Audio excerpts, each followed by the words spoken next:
नमस्कार दोस्तों। Business strategy के बारे में कई बुक लिखी जा चुकी हैं, लेकिन आज मैं आपको एक ऐसी बुक की समरी देने जा रही हूँ जो बिजनेस स्ट्रैटेजी पर लिखी गई बेस्ट सेलिंग बुक्स में से एक है। इस बुक का नाम है ब्लू ओशन स्ट्रैटेजी। इस बुक के ऑथर हैं जॉन किम और रेने मोबॉर्गने। जॉन किम और रेने मोबॉर्गने INSEAD में स्ट्रैटेजी के प्रोफेसर हैं और फ्रांस के फॉन्टेनब्लू में INSEAD blue ocean strategy institute के को डायरेक्टर हैं। 2003 में किम और मोबॉर्गने को उनके दूरगामी अनुसंधान और विचारों के वैश्विक प्रभाव के लिए हार्वर्ड बिजनेस रिव्यू के प्रकाशन के 100 वर्षों में 4 अग्रणी विचारकों में से 2 के रूप में सम्मानित किया गया था और 2019 में उन्हें थिंकर्स 50 द्वारा दुनिया में सबसे प्रभावशाली प्रबंधक विचारक नामित किया गया था। तो चलिए बात करते हैं उनकी बुक ब्लू ओशन स्ट्रैटेजी के बारे में। क्या आप कंपटीशन से भरे बाजार में काम करना पसंद करेंगे या फिर एक ऐसे बाजार में जहां कोई कंपटीशन ना हो? ये सवाल ब्लू ओशन स्ट्रैटेजी बुक के द्वारा उठाया गया है। ये किताब खूनी प्रतिस्पर्धा के लाल सागर से बाहर निकलकर नई मांग और मजबूत लाभदायक विकास की विशेषता वाले निर्विरोध बाजार स्थान के नीले सागर में प्रवेश करने के बारे में है। इस किताब में 5 मुख्य बातें बताई गई हैं। पहली, प्रतिस्पर्धा को रणनीतिक सोच के केंद्र में नहीं होना चाहिए। जब हम अपने लक्ष्यों और योजनाओं पर ध्यान केंद्रित करते हैं, तो ये जरूरी है कि हम अपने विकास और प्रगति पर ध्यान दें। प्रतिस्पर्धा से ध्यान हटाकर हमें अपनी खुद की क्षमताओं, कौशल और संसाधनों को समझने की जरूरत है। रणनीतिक सोच का मुख्य उद्देश्य लंबी अवधि के लक्ष्यों को प्राप्त करना होता है। अगर हम सिर्फ प्रतिस्पर्धा पर ध्यान देंगे, तो हम अपने मूल उद्देश्य से भटक सकते हैं।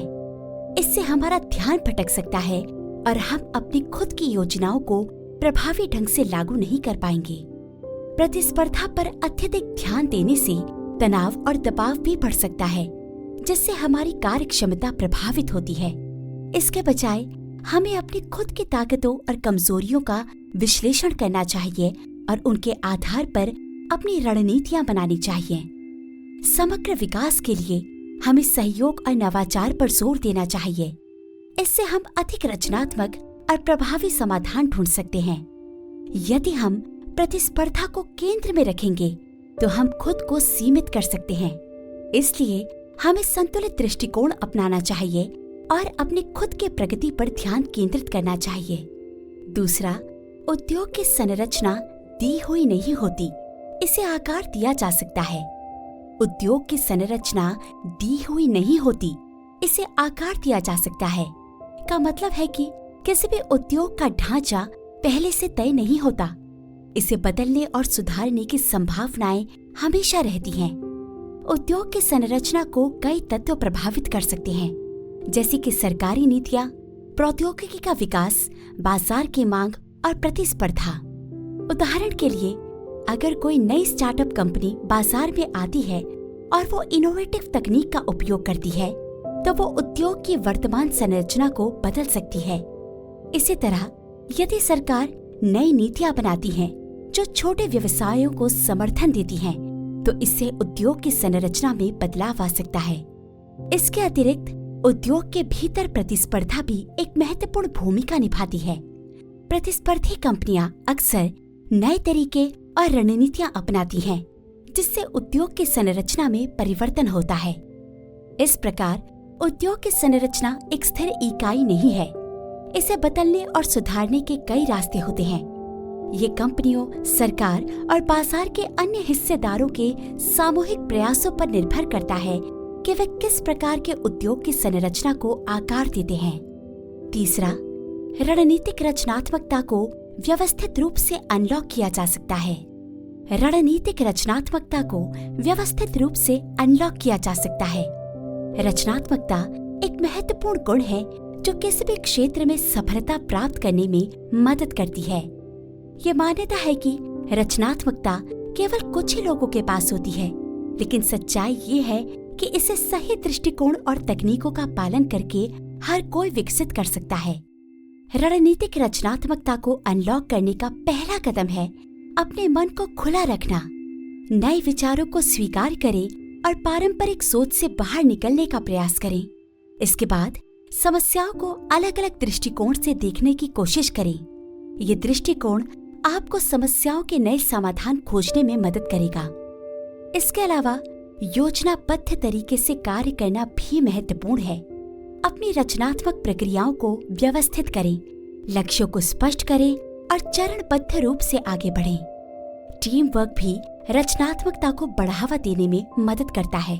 जब लोग मिलकर काम करते हैं तो उनके विचार और दृष्टिकोण एक दूसरे के साथ मिलकर नए और अभिनव समाधान उत्पन्न कर सकते हैं। अंततः निरंतर अभ्यास और धैर्य आवश्यक है।